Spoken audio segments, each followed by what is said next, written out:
Good morning friends, नमस्कार। कैसे हैं आप सब लोग।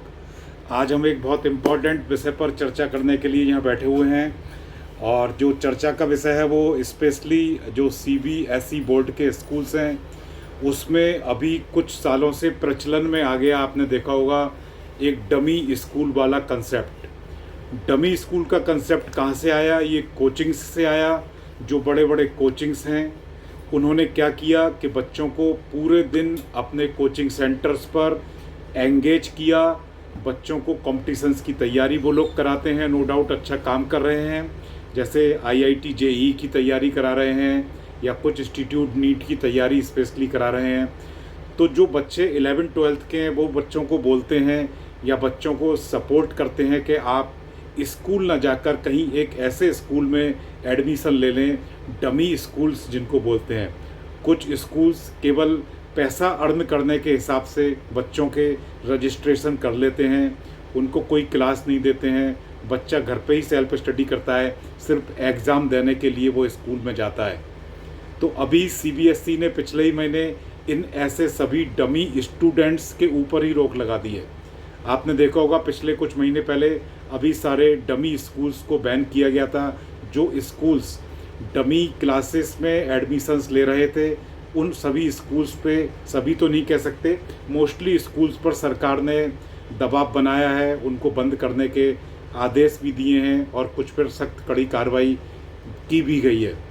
लेकिन अभी भी स्टिल बहुत सारे कोचिंग इंस्टीट्यूट बच्चों को प्रेशर दे रहे हैं, पेरेंट्स को प्रेशर दे रहे हैं कि आप बच्चे को पूरे दिन इन द सेंस सुबह 9 बजे से शाम को 3 या 4 बजे तक वो लोग अपने इंस्टीट्यूट में बच्चों को कॉम्पिटिशन्स की तैयारी करा रहे हैं।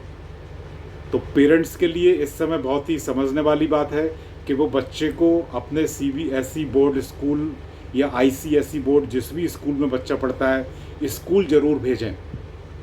कोचिंग कब भेजना है?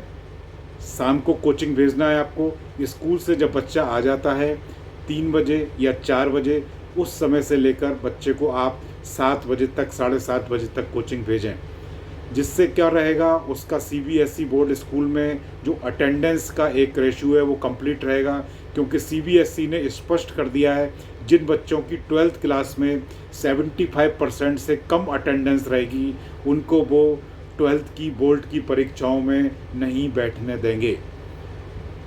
तो ऐसी स्थिति उत्पन्न ना हो तो सभी पेरेंट्स, स्टूडेंट्स ध्यान रखें कि अपने स्कूल में आप 75% अटेंडेंस ज़रूर रखें, जिससे कि आपको सीबीएसई इस एग्ज़ाम में बैठने से मना ना कर पाए या कोई रेस्ट्रिक्शंस या कोई आपको पनिशमेंट ना दे पाए। रही कोचिंग की बात, तो कोचिंग इंडस्ट्री से मैं भी काफ़ी समय से जुड़ा हुआ हूँ। तो मैं आपको कह सकता हूँ कि अगर आपको कॉम्पिटिशन्स की ही वास्तव में ही तैयारी करनी है तो आप शाम को 3 बजे से लेके कोचिंग स्टार्ट करें। 3 या 4 बजे से आप अपना टाइम वहाँ पर सेट कर सकते हैं कोचिंग वालों के साथ और 7, 7:30 बजे तक आप वहाँ पे कोचिंग लें।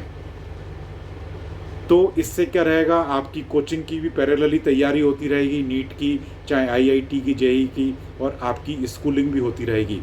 अगर आप स्कूल नहीं जाएंगे तो आप बहुत सारी चीज़ों से वंचित रह जाते हैं। क्योंकि कॉम्पिटिशन्स की तैयारी जो लोग कराते हैं, जो कोचिंग संस्थान हैं, वहाँ पे केवल आपको ऑब्जेक्टिव टाइप क्वेश्चंस के रूप में ही कई सारे आपके वहाँ पे टेस्ट होते हैं, एग्ज़ाम्स होते हैं, पढ़ाया जाता है, कंसेप्ट क्लियर किए जाते हैं। लेकिन जब आप सीबीएसई बोर्ड की या आईसीएसई बोर्ड की परीक्षाएं देते हो वहाँ पे आपको कंसेप्ट बेस्ड थ्योरेटिकल भी काफ़ी कुछ लिखना पड़ता है। तो उस कंडीशन में क्या होता है, वहाँ पे आप पूरे मार्क्स गेन नहीं कर पाते हो। आपको आता सब कुछ है लेकिन आप मार्क्स वहाँ पे कम गेन कर पाते हो क्योंकि आपकी थ्योरी में लिखने की हैबिट बहुत कम हो चुकी होती है। तो राइटिंग हैबिट्स हमारी लाइफ में भी बहुत काम आती हैं, एग्जाम्स में बहुत काम आती हैं। इसलिए स्कूलिंग को कभी भी मिस ना करें। मिनिमम 75% अटेंडेंस स्कूल में ज़रूर दें। इसके बाद आप अपने कॉम्पिटिशन्स की तैयारी करें या जो कुछ भी करें। तो आज मैं बस इसी विषय पर बोलना चाहता था कि मोस्टली सभी पेरेंट्स ध्यान दें कि डमी स्कूल से बचें। Thank you so much. आज के लिए सिर्फ इतना ही।